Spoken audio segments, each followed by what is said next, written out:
Hello from Berlin. My name is Make, and this is program Make Spiel.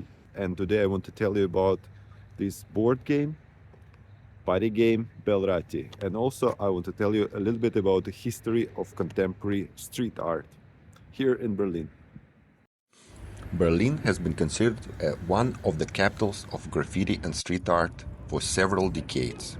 The most well-known wall in the world, the Berlin Wall, is located here. Well, or the second after the Great Wall of China. The modern history of Berlin street art began in 1984 when French artist Thierry Noir started illegally painting the western side of the wall. Since then, West Berlin has become a hotspot for street artists from all over the world. At the same years, the graffiti subculture also reached the Eastern Bloc countries, including the GDR. The first paintings on the eastern side of the wall appeared only after its fall in 1989. Today, only fragments of the wall remain as public art objects. Although West and East Berlin were reunited more than 30 years ago, the border between them is still visible. Here at Warschauer Straße, for example, passengers must change from West U-Bahn to East Tram to travel from Friedrichshain to Kreuzberg and back. By the way, tram routes are not even marked on the city transportation map, which is a perfect illustration of Germany's attitude towards everything formerly Eastern as unworthy of attention. Oberbaumbrücke is a bridge connecting two parts of the Kreuzberg-Friedrichshain borough. The TV tower at Alexanderplatz can be seen in the distance. And in the middle of the river you can see the Kripo's iconic fists, here with additional meaning referring to the game Rock, Paper, Scissors. The epicenter of city's urban culture was located here, on the border between the former East and former West along the river Spree. Among the newer examples of street art are these vertical blue and red calligraphic writings by the Berlin Kids crew, a reference to Sao Paulo Pichesau. There is still a lot of graffiti and street art in Berlin, but more often it's either throw-ups and tags or political messages such as in support of Palestine. Berlin, like other capitals of the world, is becoming increasingly commercialized. Real estate prices are rising, many techno clubs are forced to close, and the squats and graffiti yards are being replaced by luxury new buildings and office centers. This city is still one of the main cultural centers of Europe, where you can find graffiti by one-up crew, cultural spaces for all tastes, and people from different regions, including our post-Soviet countries. I walk further through Kreuzberg to the next bridge over the river and reach the boulevard at Bethanien Dam, where the wall used to be.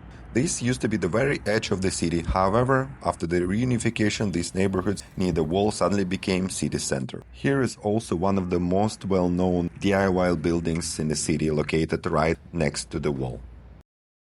Behind me is the Berlin's famous Künstlerhaus Bethanien.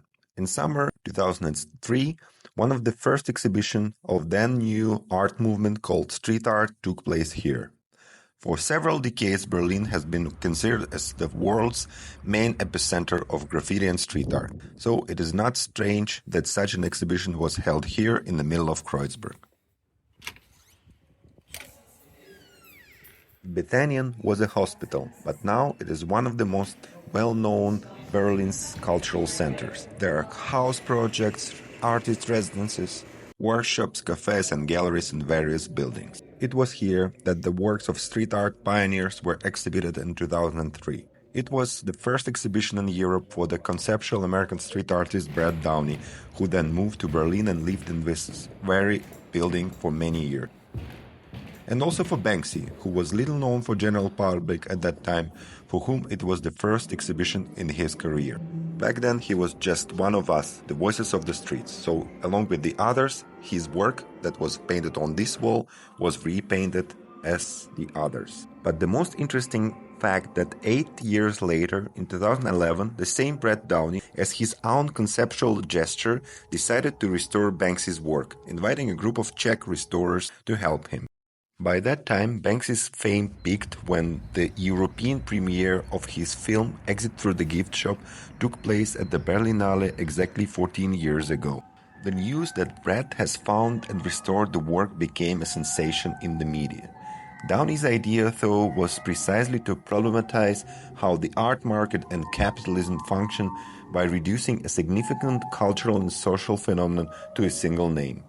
As an intended provocation, after the exhibition ended, the restored work was destroyed again, much to the outrage of many, this time plastering the work off the wall so that it would be much harder to restore it again.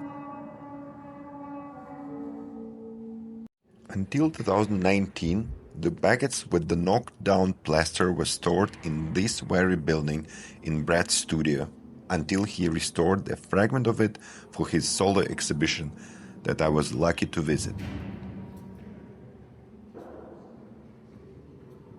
Later, Brad Downey sold this joint long-suffering work for good money. As an homage to another Brad's work, I'll leave an Easter egg in front of the entrance to Betanian, which can be read by fans and connoisseurs of street art history.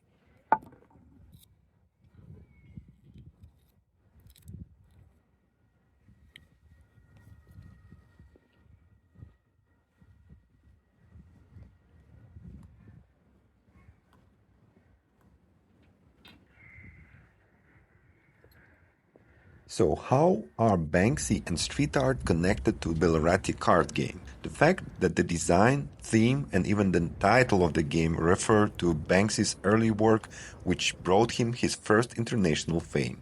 From late 2003 to 2005, he made a series of interventions in museums of London and New York, illegally hanging his works in them, writing himself into the history of art. These forgeries were not immediately noticed. And the game Bellerati is also devoted to discovering what is real art and what is not. Depending on the number of players, according to the table in the rules, in each round a few of them become curator cats and the rest become artist owls, who cooperatively oppose the game in the face of the rat Bellerati himself. At the beginning of the game and each subsequent round, players draw a certain number of cards which depict all sorts of art objects.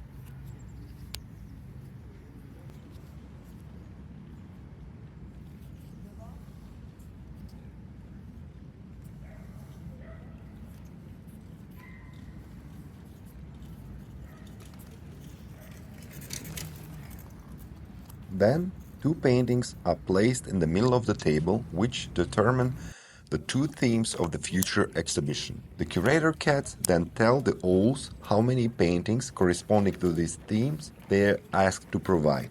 When owls jointly provide the paintings, 4 cards from the deck are added to them. These are forgeries made by Bellerati. The curator's task is to identify the real works in which of the two themes they belong to. The game also has tokens to make it a little easier for players. The owl artists can replace any number of cards from their hand, change the number of paintings requested by the cats by 1, and reduce the number of Bellerati's forgeries to 3. The cats, on the other hand, can clarify whether one of the paintings is original or fake, and change one or both themes. After use, the token is flipped to the other side with the number. If players can later play a perfect round with the corresponding number of paintings, the token is flipped back to the active side. This new edition of the game that was published in English last year added more tokens with brushes. However, we haven't played with them yet, as we enjoyed the game very much even with the base rules. The roles of curators and painters swap from round to round between players. The game continues until Bellerati has successfully exhibited 6 forgers in the museum.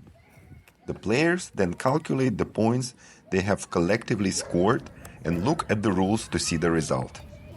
As you can see, there are plenty of similarities with the Banksy's intervention. The game itself is very simple and unexpectedly fun. Its motto is the question: is it art or is it junk? Both the game and the contemporary art, this is the key question. Is it worthy of our attention? Is it a true work of art or is it a fake? So, is Banksy's art something true or just a fake? According to Brad Downey, the main problem here is not Banksy himself, but the way the art market functions. Banksy has many good works, but he is also known for stealing other people's ideas and appropriating that was done by many people. One of the Banksy's critics, and in my opinion a much more honest and worthy of attention street artist from Italy named Blue, who created some of the Berlin's most famous street artworks here in Kreuzberg. In 2014, as a radical performative gesture in response to the commercialization of the neighborhood, he painted over his most iconic mural. And later, in response to the announcement of an international exhibition of commercialized street art led by Banksy, he painted over all of his works in his hometown in Italy. And this seems to be Blue's last work in Berlin, depicting the Berlin Wall turning into the stacks of money, or money turning into the wall. If you want to learn more about the history of these places, I advise you to check out this district museum. That's all for now. Tschüss!